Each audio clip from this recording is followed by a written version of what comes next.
जनाब सदर, सबसे पहले तो मैं हल्का अरबाब ज़ौक़ पाक टी हाउस की इंतज़ामिया को मुबारकबाद पेश करता हूँ कि उन्होंने जदीद गज़ल के एक अहम और नामवर शायर सैयद फ़रहत अब्बास शाह का जश्न मनाने का फ़ैसला किया, जो कि बिलाशुबा लायक तहसीन है।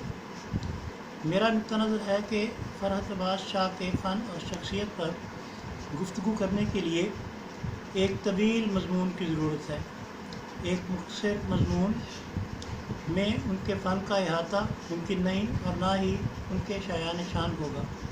ताहम मैं इस सिलसिले में कुछ मारूज़ात पेश करता हूँ। गर कबूल उफ्तत ज़हे इज़्ज़ो शरफ़। 80 की दहाई में मतला अदब व शेर पर जो नौखे सितारे नमूदार हुए और जिन नौजवान शुअरा ने तसलसल के साथ अपनी मियारी शेरी तख्लीक़ात से दुनियाए अदब व शेर में अपने होने का एहसास दिलाया, उनमें सैयद फ़रहत अब्बास शाह का नाम बहुत नुमाया है। एक जवान शायर की हैसियत से जदीद गज़ल में अपने मुनफ़रद और तवाना उसलूब और लब व लहजा की नुदरत, मौज़ूआत की ताज़ाकारी और तनव्वुअ, नीज़ ज़बान व बयान के निखार और ताज़गी की बदौलत उन्होंने ऐसी आला मियार की शेरी तख्लीक़ात मंज़र-ए-आम पर लेकर आए, जिन्होंने बासियत एक मुस्तनिद शायर उनकी शोहरत को चार चाँद लगा दिए और संजीदा अदबी हलकों में उनकी बेहद पजीराई हुई। फ़रहत अब्बास शाह इंसान व कायनात और अपने इर्द गिर्द फैली हुई इंसानी ज़िंदगी का बड़ी गहरी नज़र से मुताला करते हैं और अपने असली शऊर के हामिल तजुर्बात व मुशाहिदात और महसूसात का ऐसी खूबी और मुतसर अंदाज में इज़हार करते हैं कि बेख्तियार दाद देने को जी चाहता है। वो ख्वाब देखते हैं और अपनी शायरी में उनकी ताबीर के लिए भी कोशां नज़र आते हैं, लेकिन समाजी रुकावटों की वजह से अगर उनकी ताबीर मुमकिन नज़र न आए तो उनका लहजा तल्ख़ भी हो जाता है और वो रब्बे कायनात के हज़ूर बहरात पुकार भी उठते हैं। फ़रहत अब्बास शाह की शायरी के मुतनव्वुअ रंग और मौसम कायनाती मज़ाहिर और वसी तर इंसानी ज़िंदगी के हक़ाइक़ और मंज़रनामा से कशीद करता है।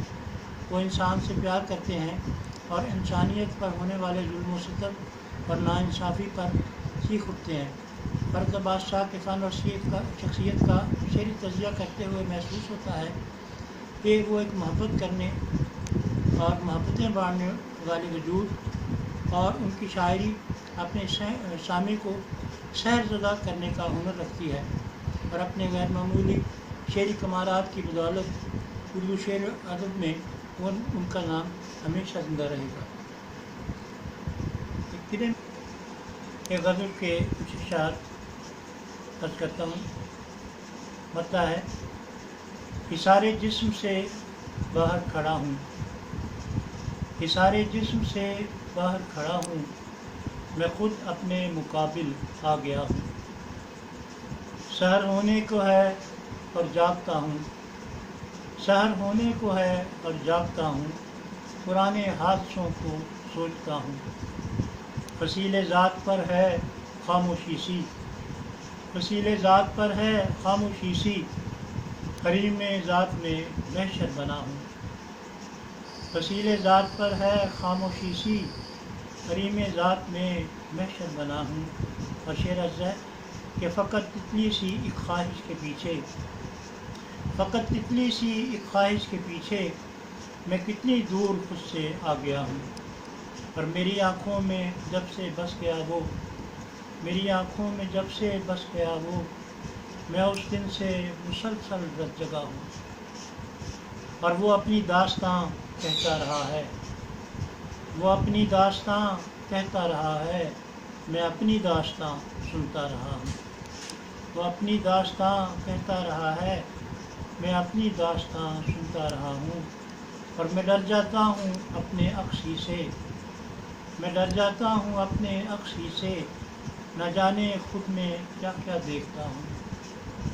और तरसता है मुसाफिर को जो बरसों, तरसता है मुसाफिर को जो बरसों, मैं वो जंगल का तन्हा रास्ता हूँ। तरसता है मुसाफिर को जो बरसों, मैं वो जंगल का तन्हा रास्ता हूँ, और समेटे क्या कोई मंसूर मुझको, समेटे क्या कोई मंसूर मुझको, हवा के सामने बिखरा पड़ा हूँ, इशारे अब्र से बाहर खड़ा हूँ, मैं खुद अपने मुकाबिल आ गया हूँ।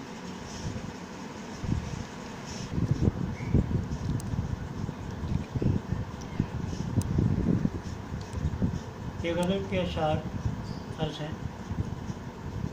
मतलब देखिए, बिखरती आँखों के आगे अजीब मंजर था, बिखरती आँखों के आगे अजीब मंजर था, कोई दयार न था, दूर तक समंदर था। बिखरती आँखों के आगे अजीब मंजर था, कोई दयार न था, दूर तक समंदर था, और किसी के नाम का नौहा हवा के लब पर था, किसी के नाम का नौहा हवा के लब पर था, किसी का रूप हरी में हवा के अंदर था, और तुम्हारा चेहरा तो हर दर पे नक्श था, लेकिन तुम्हारा चेहरा तो हर दर पे नक्श था, लेकिन हमारे नाम का गुल था न कोई कंकर था, और तुम्हारे सर यूं ही इल्ज़ाम आ गया वरना, तुम्हारे सर यूं ही इल्ज़ाम आ गया वरना, हमारी रूह के अंदर भी एक सितमगर था, तुम्हारे सर यूं ही इल्ज़ाम आ गया वरना, हमारी रूह के अंदर भी एक सितमगर था, और उसे भी आज किनारों पे डूबते देखा, उसे भी आज किनारों पे डूबते देखा, वो शख्स गहरे समुंदर का जो शनावर था। और ये शहर संग है घबरा गए हो क्यों मंसूर, ये शहर संग है घबरा गए हो क्यों मंसूर, तुम्हारी संग अभी तो ये पहला पत्थर था, ये शहर संग है घबरा गए हो क्यों मंसूर, तुम्हारी संग अभी तो ये पहला पत्थर था, बिखरती आँखों के आगे अजीब मंजर था, कोई दयार न था, दूर तक समंदर था। बहुत शुक्रिया।